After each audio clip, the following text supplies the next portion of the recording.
ദാഹമില്ലാതെ ഞാൻ അലയുമ്പോൾ നിർമ്മാണ പദ്ധതി തന്നിൽ അവൻ എന്നെ നടത്തി കർമ്മയോഗിയാക്കുന്നെന്നെ അനുദിനവും. സുഭാഷിതം.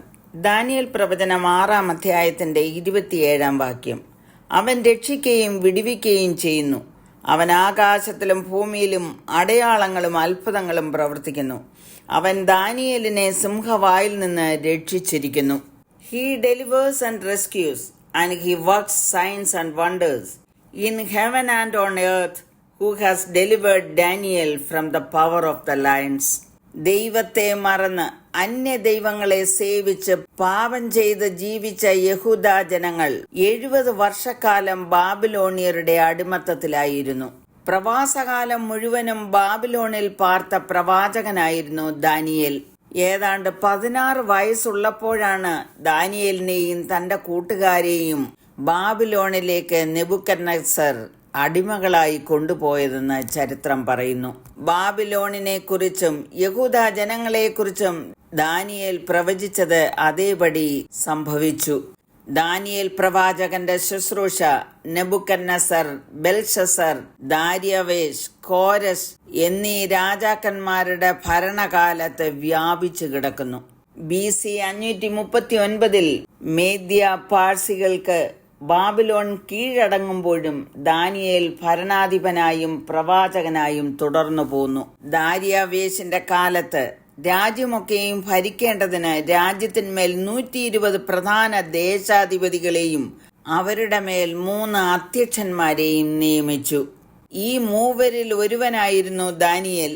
6-ാം അധ്യായത്തിന്റെ 3-ാം വാക്യം വായിക്കുന്നത്, എന്നാൽ ദാനിയേൽ ഉത്കൃഷ്ട മാനസനായിരുന്നതുകൊണ്ട് അവൻ അധ്യക്ഷന്മാരിലും പ്രധാന ദേശാധിപന്മാരിലും വിശിഷ്ടനായി വിളങ്ങി. രാജാവ് അവനെ സർവ്വരാജ്യത്തിനും അധികാരിയാക്കുവാൻ വിചാരിച്ചു. ഒരുപക്ഷെ ഈ വിചാരമായിരുന്നിരിക്കാം ദാനിയേലിന് വിരോധമായി അധ്യക്ഷന്മാരും ദേശാധിപന്മാരും കുറ്റം കണ്ടെത്തുവാൻ അന്വേഷിച്ചത്. എന്നാൽ യാതൊരു കാരണവും കുറ്റവും കണ്ടെത്തുവാൻ അവർക്ക് കഴിഞ്ഞില്ല. ദാനിയേൽ വിശ്വസ്തനായി നിലകൊണ്ടു. ദാനിയേൽ ജീവനുള്ള ദൈവത്തെ സേവിക്കുന്നു എന്നുള്ള ഒരു കുറ്റമല്ലാതെ മറ്റൊന്നും അവർക്ക് കണ്ടെത്തുവാൻ കഴിഞ്ഞില്ല. 30 ദിവസത്തേക്ക് രാജാവിനോടല്ലാതെ മറ്റാരോടെങ്കിലും പ്രാർത്ഥിക്കുന്നവനെ കണ്ടുകഴിഞ്ഞാൽ അവനെ സിംഹങ്ങളുടെ ഗുഹയിൽ ഇട്ടുകളയണമെന്നുള്ള ഒരു രേഖ രാജാവിനെ കൊണ്ട് എഴുതിച്ച് മുദ്രയിടിയിപ്പിച്ചു. സിംഹങ്ങളുടെ ഗുഹയിലേക്ക് എറിയപ്പെട്ട ദാനിയേലിന് യാതൊരു കേടും പറ്റാതെ ദൈവം സൂക്ഷിച്ചതിന്റെ അനുഭവങ്ങളുടെ പശ്ചാത്തലത്തിൽ രാജാവ് വിളിച്ചു പറയുന്ന വാക്കുകളാണ് നാം വായിച്ചു കേട്ടത്. 26-ാം വാക്യത്തിൽ രാജാവ് ഇങ്ങനെ പറയുന്നു, എന്റെ രാജാധിപത്യത്തിൽ ഉൾപ്പെട്ട ഏവരും ദാനിയേലിന്റെ ദൈവത്തിന്റെ മുമ്പാകെ ഭയഭക്തിയോടിരിക്കണമെന്ന് ഞാൻ ഒരു തീർപ്പ് കൽപ്പിക്കുന്നു. അവൻ ജീവനുള്ള ദൈവവും എന്നേക്കും നിലനിൽക്കുന്നവനും അവന്റെ രാജ്യത്ത് നശിച്ചു പോകാത്തതും അവന്റെ ആധിപത്യം അവസാനം വരാത്തതുമാകുന്നു. പ്രിയമുള്ളവരെ, നാം ഒന്ന് തിരിഞ്ഞു നോക്കുമ്പോൾ നമ്മുടെ ജീവിതത്തിലും അലറി വരുന്ന സിംഹങ്ങളെ കീഴടക്കുവാൻ ദൈവം നമുക്ക് തരുന്ന കൃപയ്ക്കായി, കരുണയ്ക്കായി നന്ദി പറയാം. ദൈവത്തിൽ വിശ്വസിക്കുകയും ആശ്രയിക്കുകയും ചെയ്യുന്നവരെ അവിടുന്ന് രക്ഷിക്കുകയും വിടുവിക്കുകയും ചെയ്യുന്നു. അത്ഭുതങ്ങളും അടയാളങ്ങളും ചെയ്യുന്നു. 97-ാം സങ്കീർത്തനം 10-ാം വാക്യം വായിക്കുന്നത്, യഹോവയെ സ്നേഹിക്കുന്നവരെ ദോഷത്തെ വെറുപ്പീൻ. അവൻ തന്റെ ഭക്തന്മാരുടെ പ്രാണങ്ങളെ കാക്കുന്നു, ദുഷ്ടന്മാരുടെ കയ്യിൽ നിന്ന് അവരെ വിടുവിക്കുന്നു. അനുഭവത്തിൽ നിന്ന് പൗലോസ് എഴുതിയിരിക്കുന്നത്, കർത്താവോ എനിക്ക് തുണനിന്ന് പ്രസംഗം എന്നെ കൊണ്ട് നിവർത്തിപ്പാനും സകല ജാതികളും കേൾപ്പാനും എന്നെ ശക്തീകരിച്ചു.